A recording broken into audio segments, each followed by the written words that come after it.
Assalamualaikum warahmatullahi wabarakatuh. Perkenalkan, nama saya Tia Anissa, mahasiswa dari IKIP Siliwangi yang sedang melaksanakan KKN secara mandiri. Pada siklus kedua ini berfokus pada pembelajaran di sekolah pada masa pandemi. Saya berada di Desa Budiharja, Kecamatan Cililin, Kabupaten Bandung Barat. Perkenalkan, nama saya Tia Anissa, mahasiswa dari IKIP Siliwangi yang sedang melaksanakan KKN secara mandiri. Baik, Ibu dengan Ibu siapa? Ibu Penti. Ibu Penti. Ibu mengajar di RA Al-Huda. Nah, kan sekarang lagi ada corona ya Bu ya, jadi pembelajaran secara online. Nah, apakah Ibu sendiri setuju dengan adanya pembelajaran secara online? Ataukah sekolah Ibu online atau gimana ya Bu? Kalau kami sih secara pemerintah memang online ya, memang daring. Cuma kalau untuk TK itu kurang kurang pas gitu ya. Jadi kita itu mengadakan tatap muka secara 3 hari dengan ketentuan protokol yang ada, yaitu mencuci tangan, memakai masker dan menjaga jarak gitu. Nah, kami dari 3 hari itu jadi 2 hari online gitu. Gitu mungkin. Berarti cukup efektif ya Bu ya? Ya, sebetulnya masih efektif nggak efektif, cuma kita harus bisa mengatur waktu aja gitu. Tapi kita 3 hari itu juga tidak full, jadi tidak ada istirahat. Jadi pembelajaran itu hanya 1 jam dan permainan mungkin setengah jam. Jadi mungkin hanya 1,5 jam gitu, 1,5 jam untuk kegiatan tatap muka dengan ditiadakan itu istirahat dan bermain. Nah Bu, kan pasti ada kendalanya Bu ya, kayak gitu. Apa ya Bu ya kendalanya? Untuk online sih kendalanya biasa handphone ya. Handphone biasanya bagi-bagi dari kakaknya, terus ibunya juga. Kemudian kuota juga kan tidak selalu ibu atau orang tua itu bisa ya membelinya karena dengan keadaan seperti ini. Kemudian jaringan biasanya jaringan itu kadang yang bagus, kadang kurang bagus, jadi yang itu sih kendalanya. Nah, kemudian Bu ada manfaatnya enggak gitu dari online. Untuk siapa? Untuk apa? Untuk Ibu dulu. Kalau untuk tenaga pengajar sebagai guru pasti ada minus dan plusnya gitu. Kalau untuk plusnya, kalau untuk kebaikannya kita bisa lebih bisa dengan teknologi gitu, dengan mengaplikasikan dengan media, dengan sosmed, dengan apa gitu. Terus kalau untuk kekurangannya mungkin tidak semua untuk tenaga pengajar bisa mengaplikasikannya karena dengan usia ataupun mungkin pembatasan handphone juga.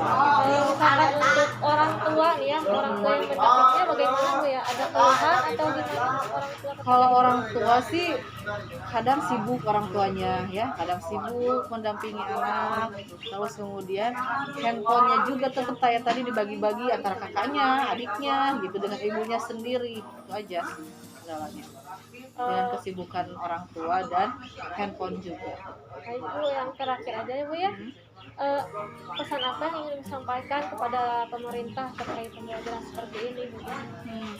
Kalau untuk saya sih ke pemerintah itu memang pandemi itu masih ada ya, cuman gimana mensiasatinya aja gitu, karena mungkin dengan dengan online atau virtual itu tidak semuanya mampu, tidak semuanya bisa, bahkan kadang yang nggak bisa biarin aja cuek dengan pelajaran itu. Makanya untuk pemerintah tolonglah itu di segimana mungkin itu bisa diadakan untuk tatap muka gitu, karena biar anak-anak bisa sekolah, anak-anak bisa ya dengan teman-temannya gitu, itu aja sih. Baik Bu, terima kasih atas waktunya telah meluangkan waktu untuk saya untuk mewawancara Ibu ya. Boleh saya izin untuk berpartisipasi dalam mengajar di dalam 3 hari tersebut Bu? Ya boleh kebetulan ya, mungkin dari tatap muka nanti ya 3 hari, karena kan kita tidak tiap hari ya. Boleh nanti mungkin Ibu bisa membantu anak-anak kami, tenaga anak didik kami, dipersilahkan saja. Terima kasih banyak ya Bu ya.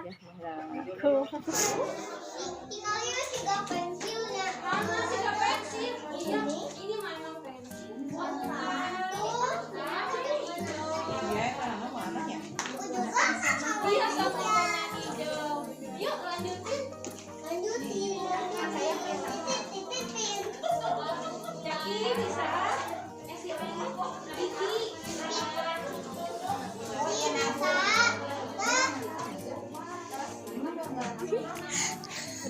Itu ih tadi.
Jangan.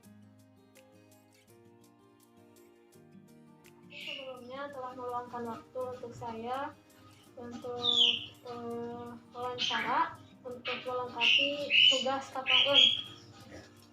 Baik, Bapak dengan Bapak siapa ya? Bapak Kiki Rosadi.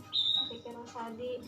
Langsung saja ke pertanyaannya ya Pak. Ya. Apakah dengan situasi ini kan pembelajaran sedang dilakukan secara online, apakah Bapak setuju dengan adanya pembelajaran secara online? Setuju. Setuju. Baik Pak, alasannya bagaimana? Karena dengan suasana pandemi global ini dan dikhawatirkan kalau misalkan pembelajaran tatap muka dengan adanya virus, jadi siswa dan guru jadi takutkan kena penyakit itu kan, kena virus itu kan, penyebaran virus itu. Dan karena selebaran atau edaran dari Pemda, dari Kementerian Agama Kabupaten Bandung Barat, dengan kejadian ini atau pandemi ini, pembelajaran dialihkan ke BDR dan PJJ. Itu dikarenakan yang ditakutkan terjadinya hal yang tidak diinginkan, terus untuk meminimalisir pandemi global. Baik, Bapak mengajar di sekolah mana ya Pak? Di area Tanjung Jaya. Tanjung Jaya. Ya. Mengajar Sosiologi. sosiologi.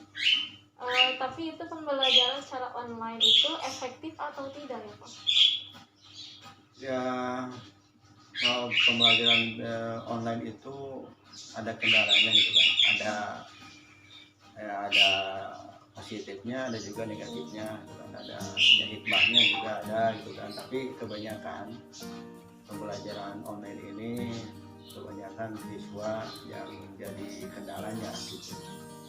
Ya siswa baik siswa ataupun guru lah, kendalanya pertama kalau di siswa itu karena harus memakai HP Android gitu kan.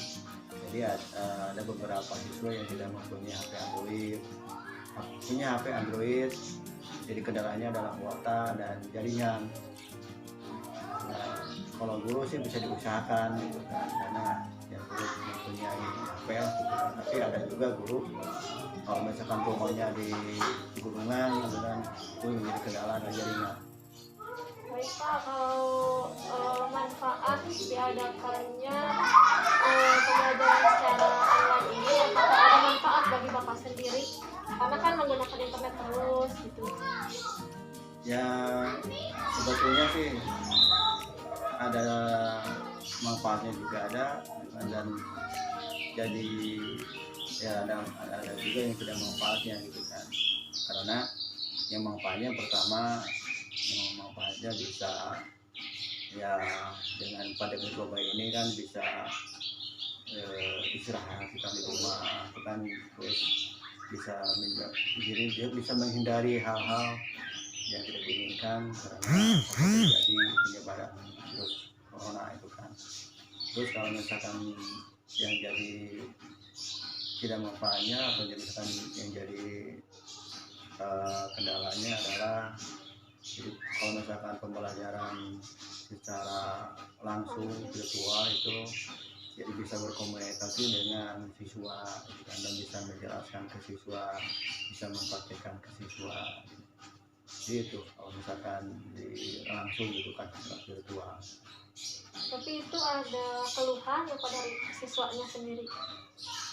Keluhan kalau pertama sih ya tidak ada keluhan, kalau pertama tidak ada keluhan, pertama diadakannya BDR, PJJ, tapi semakin kesini semakin banyak keluhan gitu kan. Ya keluhannya pertama kalau misalkan online itu ya tadi ya itu kan dari HP, kuota dan jaringan. Terus siswa juga merasa jenuh belajar terus di rumah. Terus si siswa tidak disupport dengan motivasi pembelajaran, kurang pemahaman dalam segi pembelajaran gitu. Apakah ada pesan yang ingin Bapak sampaikan kepada pemerintah terkait pembelajaran seperti ini? Ya pesan kepada pemerintah ya yang saya pribadi dan mungkin mewakili dari seluruh guru, seluruh orang tua siswa dan seluruh siswa juga, yang diharapkan dengan kejadian pandemi ini cepat berakhir, terus pandemi bisa diatasi dan kembali normal kembali untuk beraktivitas khususnya di pendidikan. Pak, apakah di dalam 1 minggu sekolah itu ada pertemuan ya Pak tatap mukanya? Sebelum ada PPKM itu ada pertemuan itu disebut dengan pembinaan kepada siswa, ya, tapi itu juga dibatasi PTM, pembinaan terbatas, dibatasi. Tapi setelahnya ada surat edaran dari pemerintah itu diwajibkan harus BDR dan PJJ, karena dilihat dari levelnya di kabupaten ini, Kabupaten Bandung Barat levelnya sudah masuk level 4 gitu. Jadi dikhawatirkan banyak yang terjadi malah banyak penyebaran itu kan. Jadi pemerintah tidak bagus juga untuk menghindari hal itu. Yang pokoknya mohon secepatnya lah gitu, mudah-mudahan secepatnya itu cepat berakhir lah. Baik Pak, terima kasih atas waktunya. Sekian dari saya Pak, terima kasih banyak.